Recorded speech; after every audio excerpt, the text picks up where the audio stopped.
Bonjour à toutes et à tous et merci d'être avec nous pour cette deuxième vidéo de notre série sur la négociation.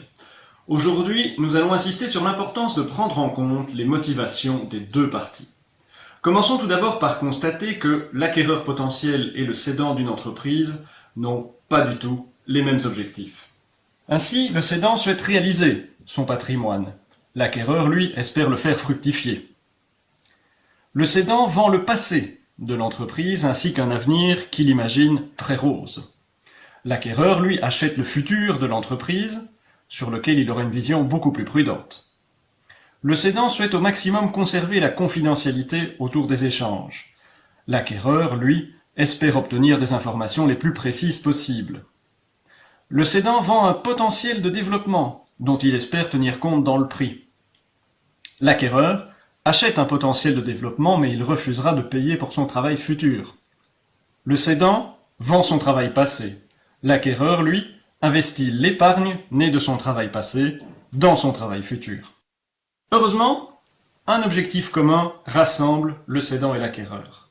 Tous deux souhaitent la pérennisation et le développement de l'entreprise après la transmission. Ouf, il y a quand même un point commun. Mais on réalise tout de suite qu'avec des visions aussi diamétralement opposées, trouver un accord ne coule pas de source. Il est donc capital de bien se préparer afin de maximiser les chances de réussite des négociations. Et bien se préparer, cela commence par s'interroger sur ses motivations personnelles. Au-delà des motivations générales évoquées juste avant, qu'est-ce qui est vraiment essentiel pour vous dans le dossier que vous étudiez pour l'instant? Prenez également en compte les motivations de la partie en face de vous.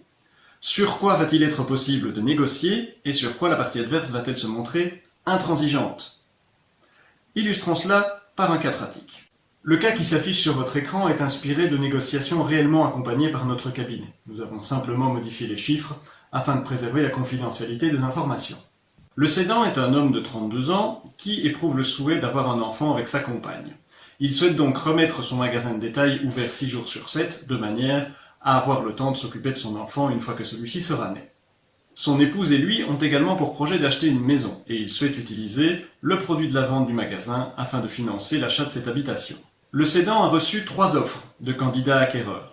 Regardez bien ces 3 offres et interrogez-vous. À votre avis, quelle proposition le cédant a-t-il retenue?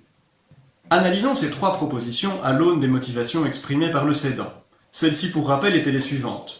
Ne plus devoir travailler le samedi et pouvoir acheter une maison avec le produit de la vente du magasin. Voyons comment ces différentes offres répondent à ces 2 critères. La première proposition répond au souhait de mettre rapidement un terme au travail du samedi. Par contre, pour ce qui est de financer l'acquisition d'une maison, le crédit vendeur est un handicap. L'offre B répond favorablement aux 2 demandes. Le travail du samedi sera rapidement arrêté et le prix de cession payé en une fois permet de facilement financer l'achat d'une habitation. Dans l'offre C, le travail du samedi continue pendant au moins 3 ans et le paiement en 3 fois du prix de cession ne facilitera pas l'achat d'une habitation. C'est l'offre B que ce cédant désireux de se consacrer à sa future famille a retenu. Un autre cédant avec d'autres motivations aurait pu retenir l'offre A ou l'offre C. On le voit donc, ce n'est pas toujours le prix qui va être le critère déterminant dans les négociations. Il y a, dans le cadre d'une transmission d'entreprise, bien d'autres choses sur lesquelles on peut négocier. Ce sera d'ailleurs le sujet de notre prochaine vidéo, dans laquelle nous verrons tout ce qu'il est possible de négocier dans le cadre d'une transmission d'entreprise.